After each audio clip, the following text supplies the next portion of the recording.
seperti kasusnya Pak Gembul ya, diajak diskusi, ngajak debat, nggak taunya dia hanya ngoceh ngalor ngidul, golongan menurut Hujjatul Islam Al-Imam Al-Ghazali, yang mana salah satunya itu sangat berbahaya teman-teman. Nah teman-teman, yang pertama menurut Imam Ghazali dalam kitab Ihya Ulumuddin di Kitabul Ilmi, yaitu rojulun yadri wa yadri anhu yadri. Jadi golongan yang pertama itu adalah golongan yang tahu dan tahu bahwa dia itu tahu. Nah ini golongan terbaik ya, seperti para masyayikh kita yang ada di NU, para masyayikh, para kiai-kiai yang ada di pondok pesantren, itu orang-orang terbaik. Bahkan saking baiknya, saking bijaksananya itu, beliau-beliau ini nggak sakit hati ketika ada hinaan, nggak sakit hati ketika ada itu yang menyerang, baik itu secara personal ataupun sampai seperti itu.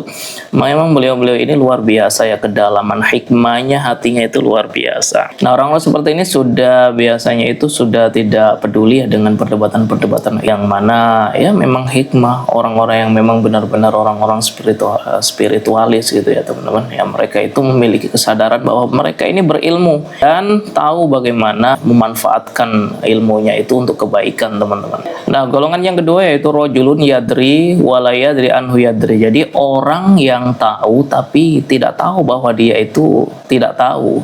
Jadi mereka ini memiliki ilmu tapi tidak percaya diri atau tidak sadar potensi dirinya.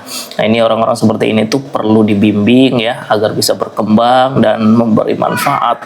Potensinya besar tapi dia tidak memiliki kepercayaan diri yang tinggi. Nah orang-orang seperti ini biasanya orang-orang yang memang tidak terlalu menonjol ya, dalam tidak menonjolkan dirinya padahal dia potensinya itu luar biasa. Nah golongan yang ketiga yaitu rojulun la yadri wa yadri anhu la yadri. Orang yang tidak tahu tapi tahu bahwa dia ini tidak tahu. Nah ini adalah golongan yang bisa diselamatkan. Mereka sadar mereka itu nggak punya ilmu, mereka nggak punya kedalaman keilmuan, dan mereka ini mau belajar, bukannya nggak punya ilmu, nggak punya kapasitas, nggak punya kapabilitas, tapi sok tahu, sok ngerti ya, bukan seperti itu. Tapi mereka tetap rendah hati, tetap terbuka dan menghormati orang-orang yang ahli ilmu.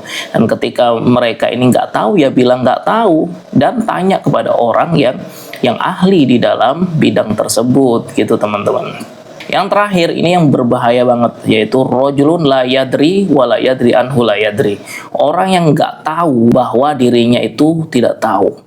Ini golongan yang paling berbahaya teman-teman. Mereka ini bodoh dalam salah satu bidang keilmuan tapi merasa pintar. Mereka ini nggak punya kapasitas dan kapabilitas dalam suatu disiplin keilmuan tertentu, tapi mereka itu berani berargumentasi, berani membahas keilmuan tersebut, apalagi menyalah-nyalakan, bahkan yaitu menyenggol orang-orang yang memang bidangnya itu. Ini berbahaya sekali, dan orang-orang seperti ini itu biasanya ya kalau diajak diskusi terkait dengan bidang tersebut, biasanya orang ini tuh kebanyakan berasumsi, nggak punya dasar-dasar yang kuat, tidak membawa referensi yang kuat yang berdasarkan metodologi keilmuan tersebut. Ya misalnya keilmuan agama, ya referensinya, metodologinya adalah keilmuan agama, bukan metodologi pemikiran-pemikiran yang tidak ada dasar referensinya sama sekali. Itu berbahaya sendiri. Ya seperti kasusnya Pak Gembul ya, di mana dia ngajak diskusi, ngajak debat Ustadz Nuruddin, kemudian diiyakan sama Ustadz Nuruddin, nggak taunya dia hanya ngoceh ngalor ngidul, nggak bawa referensi-referensi dan metodologi serta argumentasi-argumentasinya yang berkaitan dengan tauhid dan teologi dan hal-hal yang berkaitan dengan topik dari diskusi itu. Dia tidak membawa argumentasi berdasarkan literatur-literatur yang ada, dan hindari orang-orang seperti itu.